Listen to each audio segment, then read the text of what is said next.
de pronto por ahí un templo ya abandonado, reconocer piezas arqueológicas como las que nos platicaba antes de la reunión Arturo, saberes que por ahí de la flora y fauna que había antes en el río, lo que dice aquí el compañero de estas semillas guardadas, todo eso, créanme que contribuiría a impulsar un interés sobre la conservación de la cuenca del río Duero.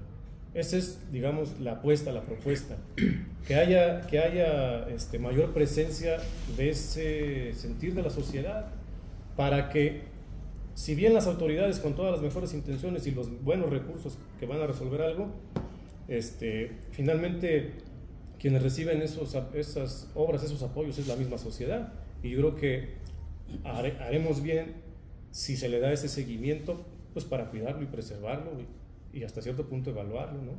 De que las cosas se hagan de la mejor manera, ¿no? Entonces, pues yo espero haberles transmitido ese mensaje de concientización, bien lo mencionaba aquí Arturo, concientización, esa es la palabra. Es del Colmish. Soy amigo del doctor Martín Sánchez de varios, del holandés. Muy bien. De Vance Roskan. Correcto.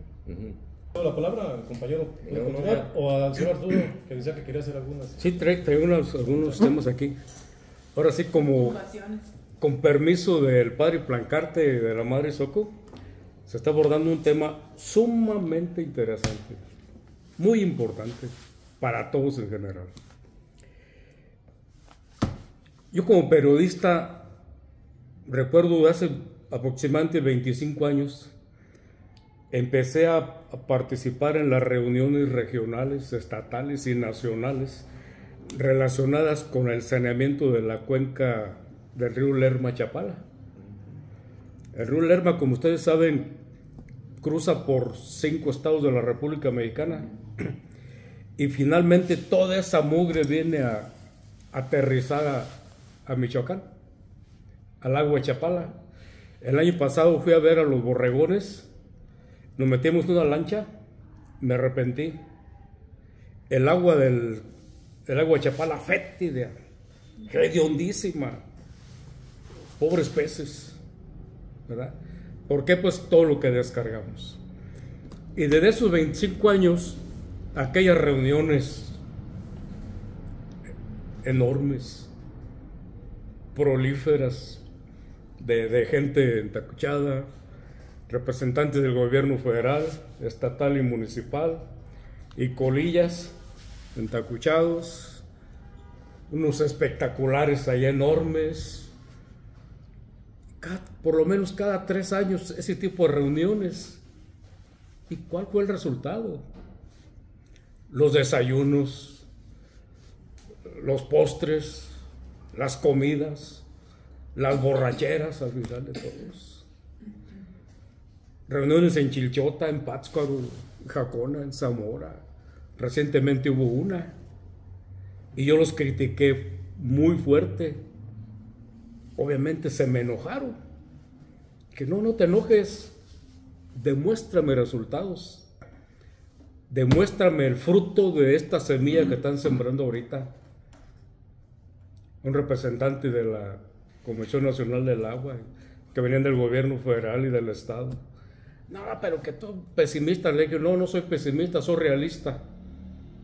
Te puedo contar la historia que he vivido yo de estas reuniones. ¿Cuál era la idea de las primeras reuniones? Construir una planta tratadora de aguas residuales al final de cada pueblo. Pero dicen los representantes de ese pueblo, ¿yo por qué voy a sanear el agua que viene de allá, toda mugrosa? Que cada pueblo sanee su agua. Si yo pongo una planta tratadora, no va a ser al final de mi pueblo, va a ser al principio, donde voy a recibir el agua sucia, para que por mi municipio no corra agua contaminada. Y que cada pueblo limpie el agua que está recibiendo. Como mencionaba el tocayo, ¿por qué no hacer una gran planta tratadora de aguas residuales al final al llegar allá al lago de Chapala o al descargar al río Lerma. En Jacona, históricamente, la comunidad agraria donó 10 hectáreas para construir su planta tratadora al final de los cerritos. ¿Para qué lado? Para que descargue el agua limpia al que es el río Duero, antes del saneamiento de las plantas del puente de tubos. Oye, Nunca se hizo, perdón, sigo grabando. Nada más quiero hacer, como ya saliste del lago de Chapala y te viniste ya al río Duero, para beneplácito, decías tú que nadie se preocupa por ello. En Chapala hay un empresario que él dijo, yo voy a fundar una asociación que ayude al lago de Chapala, y lo logró porque todos los convenios que hay a través del DERMA han sido positivos y han mantenido el nivel del agua de Chapala, gracias a esa organización había gentes del gobierno federal, del estatal, del municipal y la sociedad misma, y que lograron eso, y a partir desde que hubo ese acuerdo, el lago de Chapala no se ha secado como iban, ¿verdad? Entonces, ahí este es lo que nos deja como idea de que sí podemos hacer algo nosotros por los demás ríos, ¿verdad? Antes de que se mueran, porque la agricultura, como la estoy viendo, va en decadencia, y va a llegar el día en que todo el mundo va a plantar lo que están plantando ahí en Vistahermosa, ya que tienen ya más de 3,000 hectáreas de invernaderos. Entonces, ¿quién va a parar eso? Si no somos nosotros. Como esta es la agricultura más conveniente que ellos ven. Y yo una vez les hice una propuesta, les dije, miren, va a llegar el día en que aquí voy a ver a todos los ejidos de Vistahermosa sembrados de maguey, y ya ahí van. 3,000 hectáreas de agave, ¿verdad? ¿Te referías a agave, verdad? Agave azul. Sí, pues, es hermano del maguey. Y los mismos empresarios están viendo que La Barca, por ejemplo, están haciendo una gran fábrica de tequila, la más grande de América. Ya casi la tienen lista. ¿Por qué? Porque la enorme cantidad que ha habido de agave que se está sembrando en todos lados, y lo que erosiona la tierra el agave, y lo mismo que el aguacate, y lo mismo en la meseta Tarasca. Una vez le pregunté yo a un lugareño, me dijo, es como si fuera una olla gigante de agua que cuando llueve se va directamente a esa olla, y siempre vamos a tener agua, pero llega el día en que se tiene que agotar esa olla, y entonces vamos a sufrir todos los pueblos, y vamos hasta a llorar de que volvamos a hacer lo mismo. Bien, para continuar esto ya se breve. Muy buena propuesta, y ojalá hubiera grupos como esos. Aquí en Jacona no se construyó, porque cada municipio tenía que poner su terreno. Jacona tenía 10 hectáreas, pero el recurso para construir la planta nunca llegó del gobierno federal, mucho menos del gobierno estatal.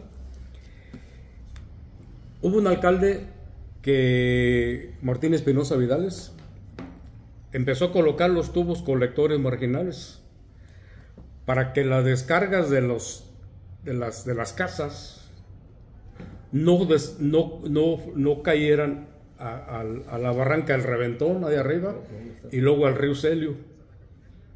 Y se trajeron los tubos colectores hasta pasando la Juárez, donde viene el río, por la comunidad agraria, seminario, todo eso. Y al terminar aquí en el drenaje, el colector que descarga finalmente en el río Nuevo, en el río Zapadores. Pero luego el mismo Zapa, sistema de agua potable, se encargó de que esas aguas no cayeran, aguas negras, no cayeran en los colectores marginales, sino que siguieran cayendo al río, a las barrancas. Entonces la contaminación no se le dio continuidad, no se le dio la importancia necesaria y se perdieron esas 10 hectáreas. Se siembra lirio, no se desinfecta el agua con lirio. Y ese fue un fracaso enorme de evitar contaminar el río Celio. Hubo un ingeniero, Alejandro Ramírez Zaragoza, que fue presidente del módulo Río número 1. Él propuso la construcción por el río, el Cerro Azul. Jacona tiene un promedio de 30 kilómetros de barranquillas que captan el agua pluvial. ¿Qué propuso él? La construcción le llamaba el Tarjeas o tinas en una barranca. Represas, digamos, ¿no? Unas represitas que qué es lo que iba a generar, a retener el agua, que en primer lugar iba a evitar las inundaciones acá.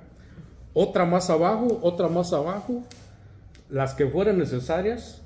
¿Y qué iba a pasar? Iba a haber agua todo el año para regar parcelas o tierras temporaleras de maíz, para plantar otros tipos de árboles frutales, y eso coadyuvaría en el fortalecimiento de la flora y la fauna. Y la recarga de los manantiales. Los animales silvestres iban a tener agua para beber. Entonces, fue una propuesta que a nivel nacional tronó bonito, pero así como tronó, así cayó.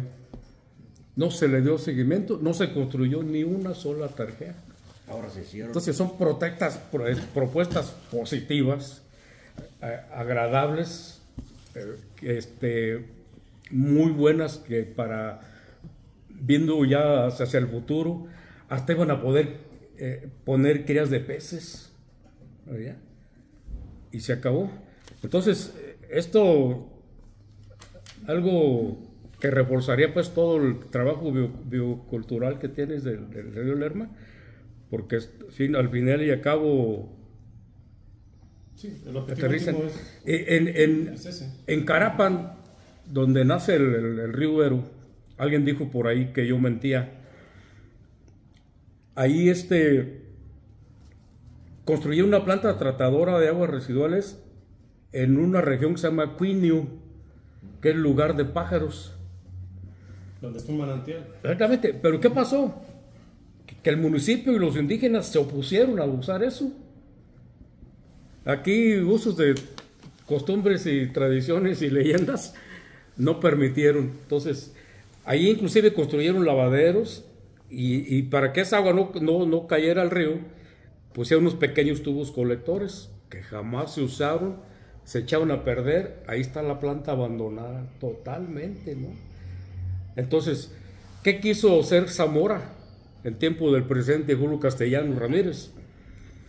Quisieron entubar el agua que salía del lago de Camécuaro, obviamente para el beneficio de Zamora. Y acuérdense de aquello de agua que no has de beber, déjala correr. Se opusieron los habitantes de Tangancíparo, aunque ya estaban los tubos ya listos para conectarlos y todo, ¿no? Entonces, eso iba a traer gran beneficio, porque construyeron un tanque elevado ahí por la Beatilla, y entonces iba a agarrar, por gravedad, iba a agarrar mucha agua a Zamora. Y mucha gente en Zamora tiene agua fétida del subsuelo que está bien contaminado. Y ese es el problema. Quisieron perforar unos pozos profundos en el Platanal para surtir de agua a ese tanque elevado. Obviamente el pueblo de Jacona se opuso. Jacona tiene siete manantiales, Y de los 7 no le cede uno a Zamora para darles agua potable. No le cede uno, nada más. El egoísmo que nos invade a todos, absolutamente todos. Y faltan los programas que impidan que la gente tire basura y llantas a los ríos. Sí. Parece que es el común denominador y esa es mi participación. Nada más aprovechando, quizá antes esto que decías tú de una buena distribución del líquido vital, digamos que es para beber, también valdría la pena hablar, que es un tema que yo no quise tocar, pero es un gran tema dentro del uso del agua, que es la medición del agua. El agua no se mide en México en general. Los distritos de riego hacen mediciones a nivel de las bocatomas, ahí más o menos hay una distribución, digamos, por decirlo, se distribuye equitativamente, relativamente a nivel general, por supuesto, ¿verdad? Pero realmente, ¿quién tiene medidores de agua o qué sectores de población tienen medidores de agua en sus casas para que se pague por el agua que se consume? Y ese es un gran tema que también habrá que discutir, ¿no? Antes que nada, porque de cualquier manera el recurso siempre se va a escasear y ahí lo que va a fungir va a ser pues también el pago oportuno, ¿no? para que el servicio no se Esa sería una buenísima estrategia, porque si nos cuesta, cuidamos. Claro. Si no nos cuesta, es lo que decía, ¿no? Sí pusieron, pero la gente los desechó. Sí pusieron medidores. Sí pusieron, ¿no? Pero la Pero gente... había problemas, ¿no? Que perder. En vez de agua estaba midiendo todo el flujo del aire que estaba pasando. ¿Hay los medidores de aire? Los medidores tienen un problema si no están bien calibrados. Entra lo que es el agua y entra corriente de aire y empieza a generar más consumo. Mide de más. Mide de más. Es por eso el problema de que no querían también... Pero afortunadamente con agua ya no da permisos para que haya perforación de pozos. Ya tiene tiempo, ya tiene tiempo. Pero aún así, los que tienen, como les dieron 100,000 litros, quién sabe, yo ni sé la medición, cómo se las den. Pues de eso venden una parte, le venden a una empresa y la empresa hace los medidores que tú dices deben de ser importantísimos para que ya no saquen más agua. Sí, en general, ¿no? En general, la medición en la agricultura, en la industria y en el consumo humano.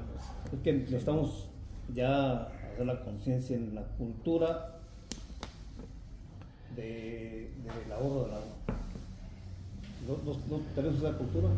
A mí me vale gorro que yo pago el agua, pues le hablo a mi grifo al agua y que se tire, no la pagué. A mí me da mucho gusto cuando el doctor tomó el tema del agua, porque incluso como lo dijeron en su primer momento, el agua es un tema muy sensible que nos atañe a todos, y como estamos de diferentes sitios aquí, es muy importante que realmente lo llevemos a la conciencia y sumemos voluntades en nuestro micromundo y luego irnos extendiendo de alguna manera, porque sí, efectivamente lo que planteaba, ¿quién es el autor del cuidado del agua? Lo debe hacer el gobierno. Como que todo lo focalizamos por lo más rápido, sin tomar en cuenta que todos somos al final del día corresponsables del cuidado del bien común. Menciono esto porque, por ejemplo, hay mentalidades en ese... No, es que aquí, en Michoacán, entre más agua se tire, más agua hay. La mentalidad es extraordinaria. Yo vengo de la zona norte y ahí le saca uno el agua a las profundidades, ¿no? Entonces, sí es algo que nos debe inquietar. Yo tomo mi parte por el aspecto educativo y que se puede ir sensibilizando los diferentes escenarios, y eso ya sería una contribución. Ustedes han hablado de instituciones, pues ya organizaciones grandes, pero creo que al final de cuentas es hacer sinergia para que todos hagamos el trabajo como nos corresponde. Se está fregando, por ejemplo, la loza y luego el chorro del agua, todo lo que da, y ahí tirándose. Oye, ya hay muchas llaves o esto que se puede hacer de una manera muy, muy fácil. O sea, en todos los escenarios se está ocupándose el líquido vital, como acabamos de mencionar, pues hay que verlo. Ahora, por ejemplo, a mí me toca pasar por esta calle, transitar por esta calle al colegio, y a veces veo que se ha roto un tubo y ahí dura esa tarde, esa noche, un día, otra noche, otro día. Y digo, hay que hacer un poquito más de paciencia. En las ciudades grandes sucede esto, llama uno y de inmediato. Y yo digo, pues aquí están los técnicos. Digo, no quiero estar culpando, ¿verdad? Pero como que me da la impresión que no tenemos en la estima que debe tenerse este líquido vital. ¿Me dan 3 minutos? Claro. La parte de Zamora y Jacona, la mejor del mundo, porque no ocupaba abono A. Pero les digo por qué. Porque la sierra bajaba todo el topuri que ahorita venden. Y como dijo Arturo, se hacían represas, pero ahora se hacen para que se llenen de topuri y esa tierra se las venden a las empresas. Y antes él sabe que se enlagunaba todo y se enriquecían solas con la tierra que bajaba de la sierra, de encino y todo se revolvía. Entonces, tanto así por año de tierra en cada parcela, llegaba el cincel o lo que fuera y la repartía. ¿Y para qué querían abono? Con pura sulfato lo hacíamos. Con el entarquinamiento. Sí, por eso decíamos. Y ahorita que ya no hay esa parte, un talapapa, un jitomate, lo que había aquí ya no se da. Ya tenemos que llevar a Jalisco, hasta Paracho, a poner jitomate para la parte de Zaguayo, porque aquí ya no funcionó ni el jitomate, ni la papa, que era tan importante. Y la fresa, a ver, aquí en Jacona tiene que ser con orgánico, otra cosa oportuna, y ya salí caro. Y en aquel tiempo, por eso les digo que era la mejor tierra del mundo. Yo he estado pues en partes donde todo se da también, como en California, en Florida, en Virginia y todo eso, y sé que aquí era una parte importantísima, porque se nutría del cerro, todo lo que hay aquí, toda la riqueza, y por eso se hicieron los bordos para enlagunar. Fíjense ustedes el valor de lo que... ¿Cómo se llama el compañero? Daniel, con lo que menciona Daniel, el valor del agua en Zamora, si nosotros hacemos un análisis estadístico de costos de producción y productividad en fresa, se puede afirmar que en Zamora, en el Valle de Zamora, cada litro de agua o cada metro cúbico, como queramos verlo, es mucho más productivo aquí que en muchas partes. O sea, en valor de producción por hectárea y por volumen de agua, ha llegado a ocupar incluso el tercer lugar a nivel nacional en esta cuestión de la productividad. Entonces, fíjense nada más la gran importancia. Los agricultores obviamente lo conocen, lo saben muy bien, y por eso mismo yo creo que este tema pues, es fundamentalísimo, porque pensemos en esto de la escasez, de los volúmenes que se están anunciando. La fresa pues es un cultivo de muy alto consumo de agua, ¿sí?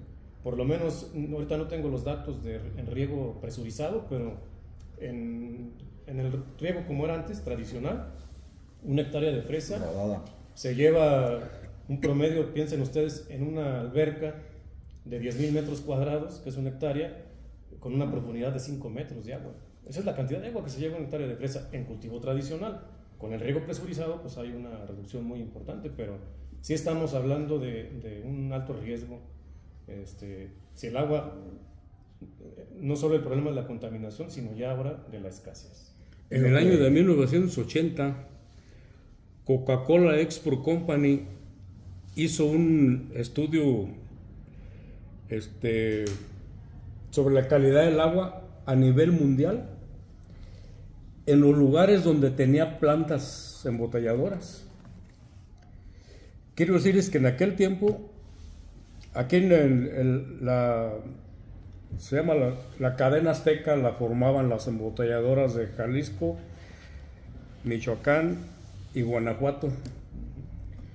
Y aquí esta región tenía embotelladoras en Lázaro Cárdenas, Apatzingán, Morelia, Uruapan y Jacona. En ese tiempo, la calidad del agua de Jacona ocupó el segundo lugar en el mundo de calidad, superada únicamente por el agua de Holanda. Aquí se superaba inclusive el agua de Puebla, que dicen que es hermosísima. La calidad del agua, Jacona, segundo lugar en un mundial. Por eso comen coca de Oye, con razón. vinos del norte.